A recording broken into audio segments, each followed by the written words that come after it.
pencil like this, you can consider as a rod. Okay, consider as a rod.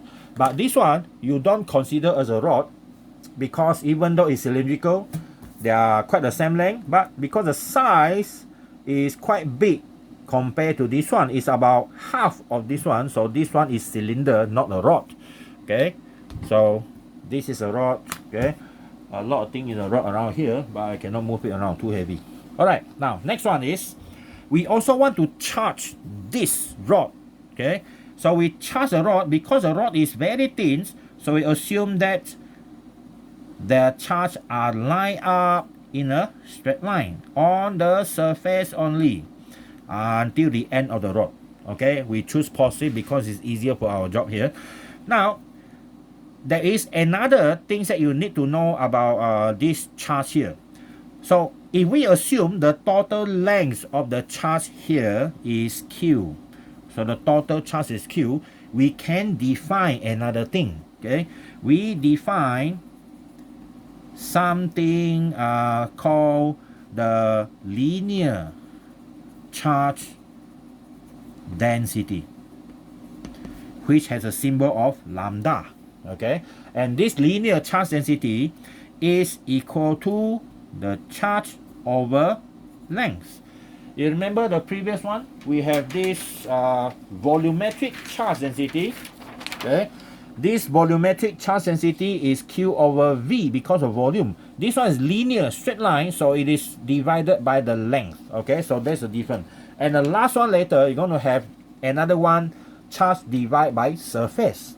Okay, that is called surface charge density. We will come to that one shortly.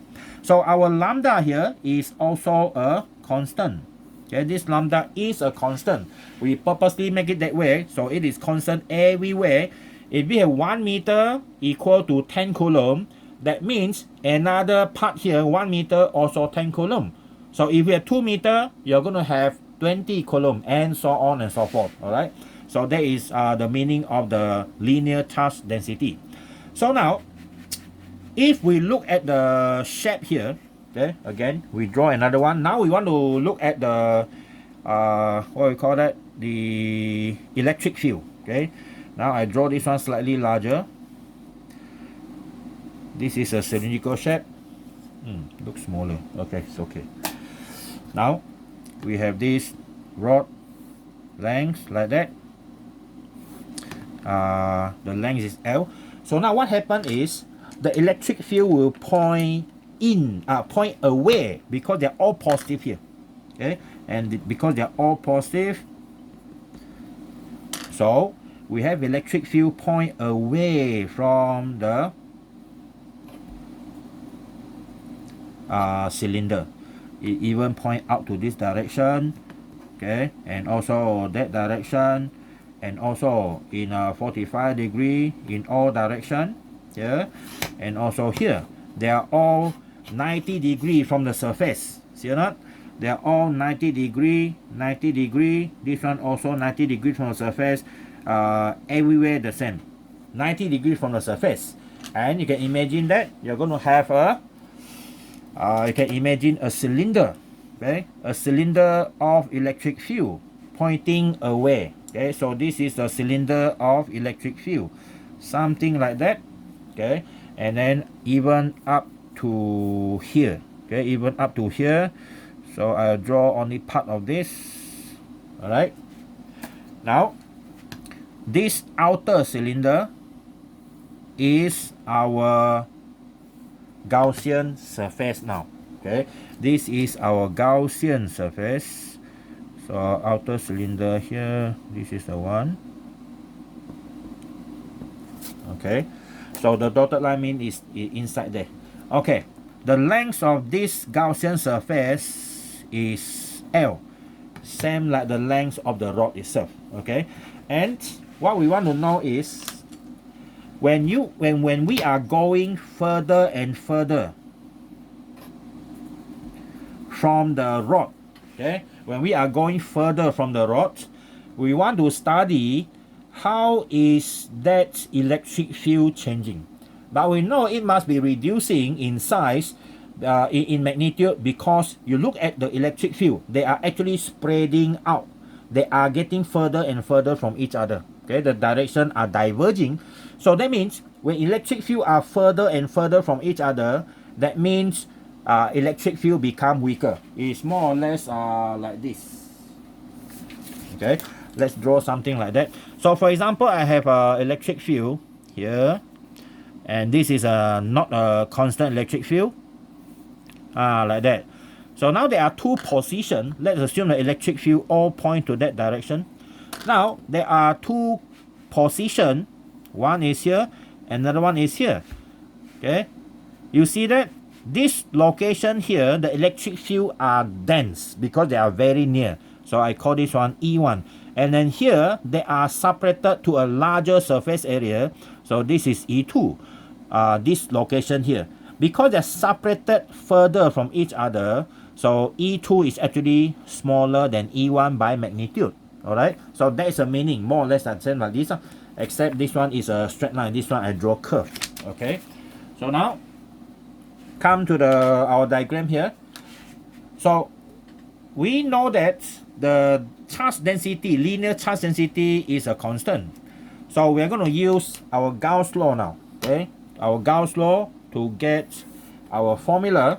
Okay, now Gauss law states that, okay, the Gauss law states that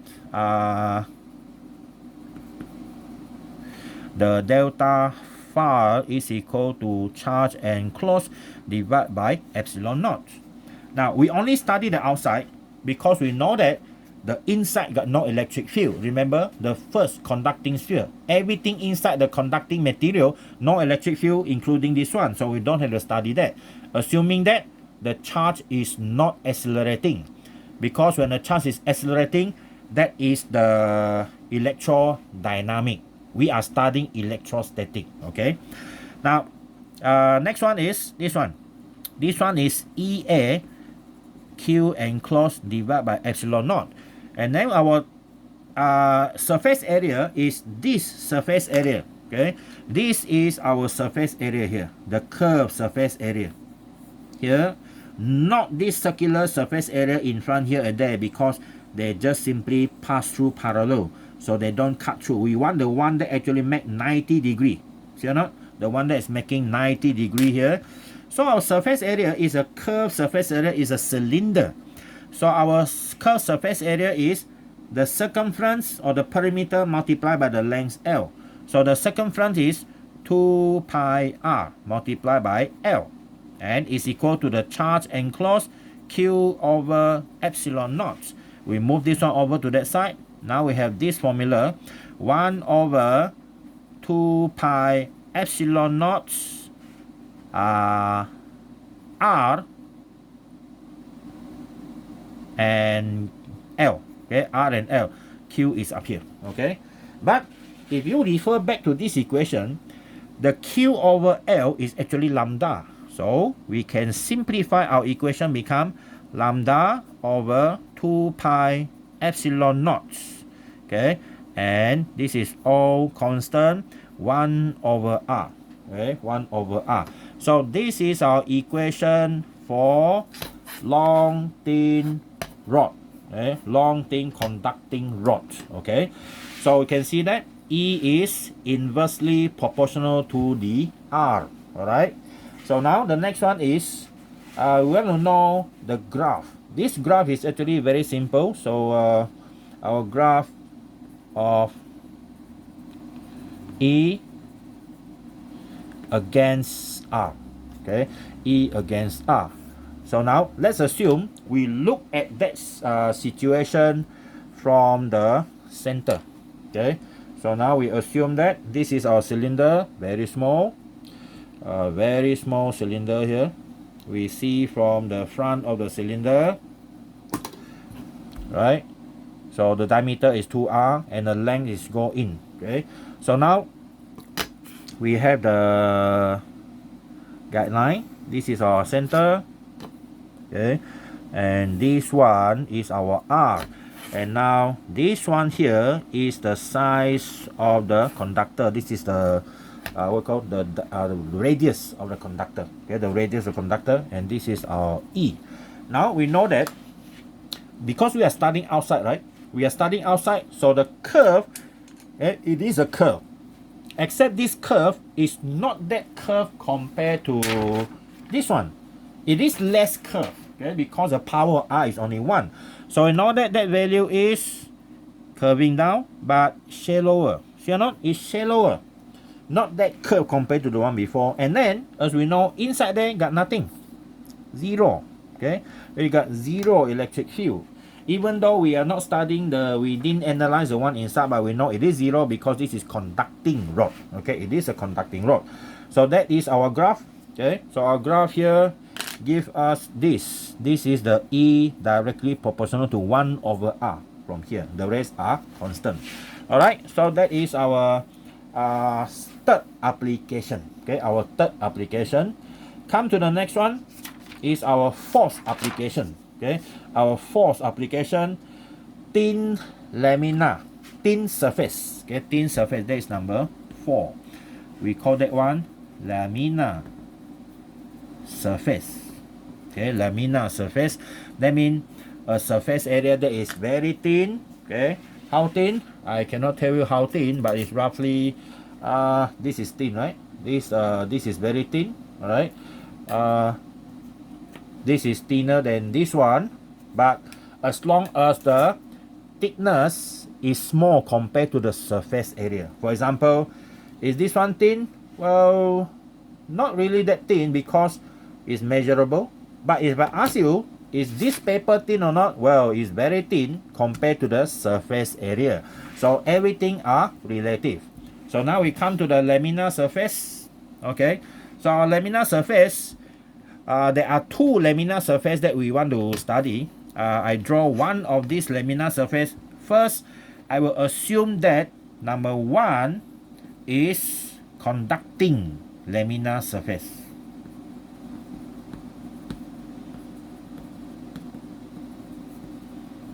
Okay, conducting, that means the material that met the surface is a metal. Okay, is a metal, something like this. Okay, something like this. So just roughly draw that. Okay, so now you can visualize this is our laminar surface, a conducting material, made of conducting material. Well, the thickness here is T.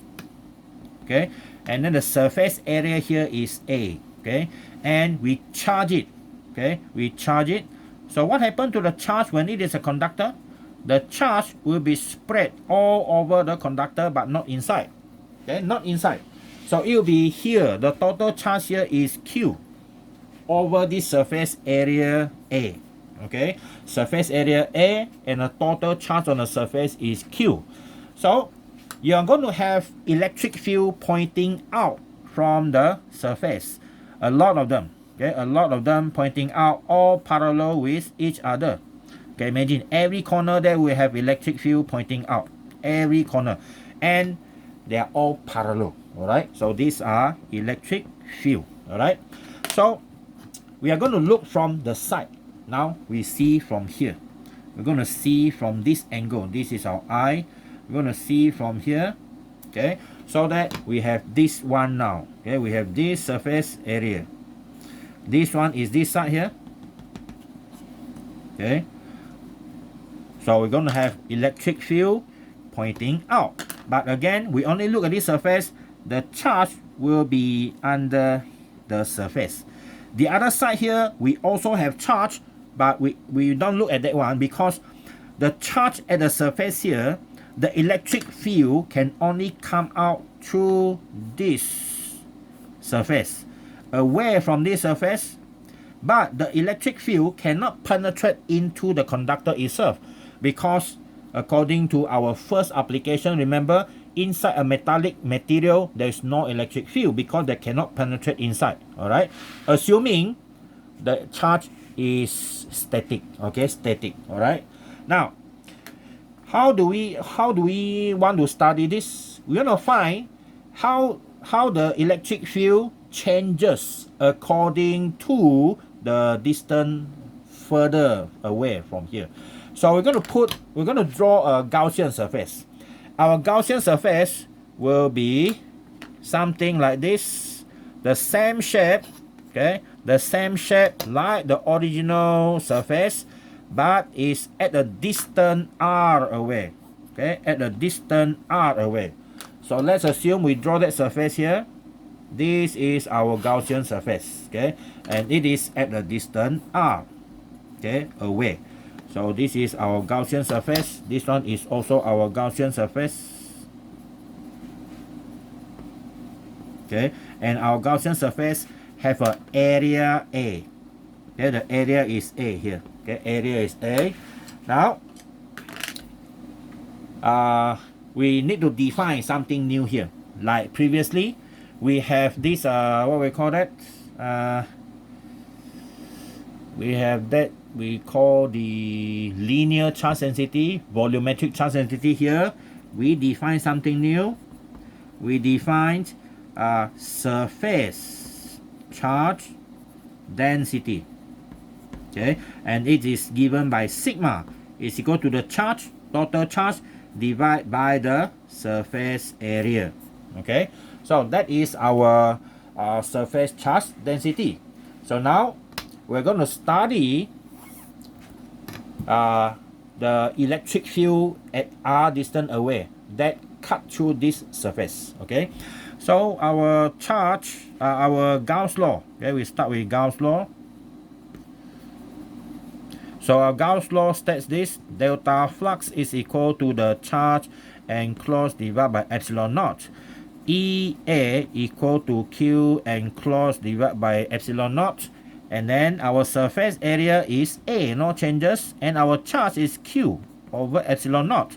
And our E is equal to Q over epsilon naught A.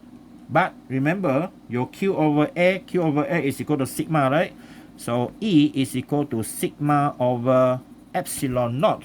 So this is our, okay, this is our electric field from a laminar surface. Constant.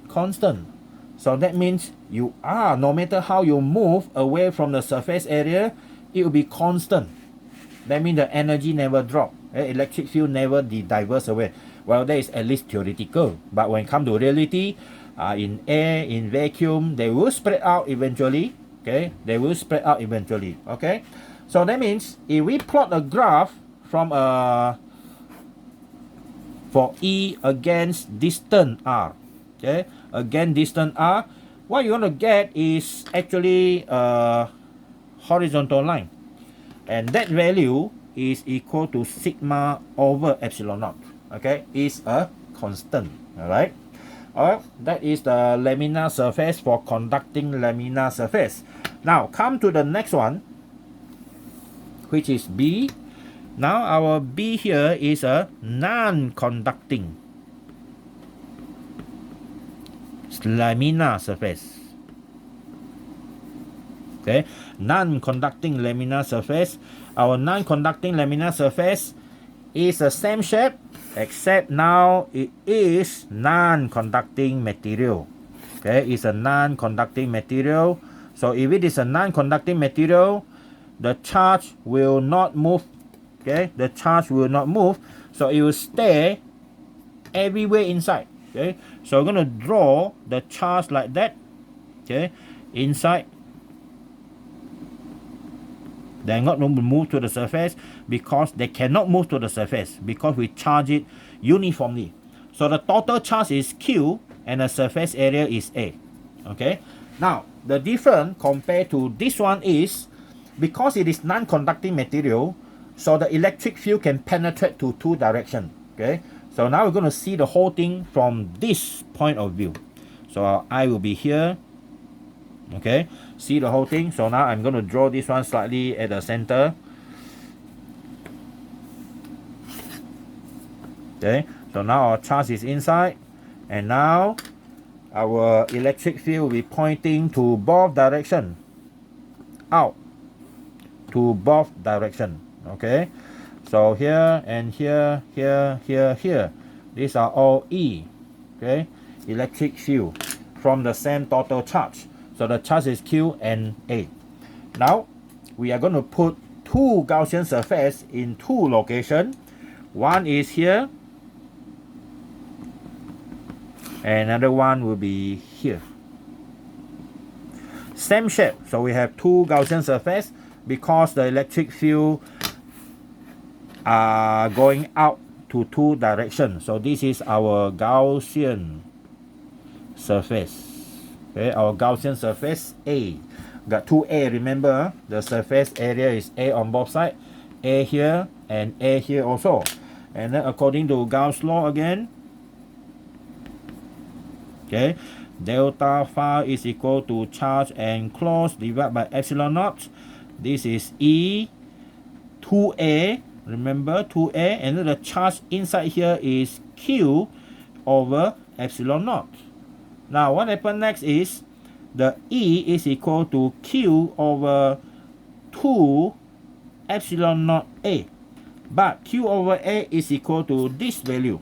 Okay, Q over A is equal to sigma. So the E here is sigma over 2 epsilon naught. Now you have the second equation. Okay, the second equation for laminar surface. Okay, as you know, laminar surface can be divided into conducting, so you don't divide by 2. If it is non-conducting, you divide by 2. Sorry, here. This one you don't divide by 2, this one divide by 2 because the energy can spread to 2 locations. And then when you plot the graph, well, the difference is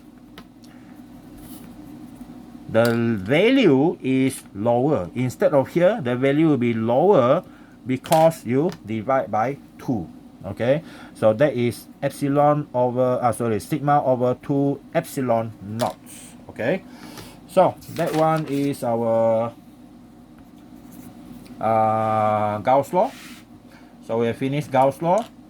All right, so after that give you the upload the video, but nowadays because the line is very busy around my area, so it take hours to upload this. Sometimes take about 4 or 5 hours to upload, so sorry about that if you are waiting for the video.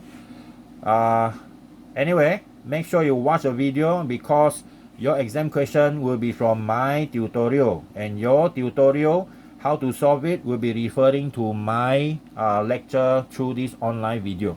Okay, just to tell you why I don't want to do the live like Google Classroom and whatever, the one live, so that you can interact. Well, the good thing is you can interact. Okay, interact, but the problem is not everyone's area have this type of good line. Okay, sometimes my area if you are using live like Google Classroom like that, sometimes you see cartoon on their face, that means their face is not moving. Okay, so there is a lagging process, so I have to consider that. We also have something called that one circular. Okay, we have policy from UiTM. Actually we are not encouraged to do the live because we consider the poor internet connection in by some of the students. So at least I do the one I upload the video to YouTube. Well, I'm not worried about how good I am. The purpose is so that you can, for those with a good line, you can watch it. Okay, for those you can watch it live or online. But some students, maybe they need to go to certain area and download the video. Okay, I allow it to be downloaded. I don't actually question about the copyright because knowledge is to be shared. All right, so good luck. All right, so wait for my next video on electric potential. All right, so thank you.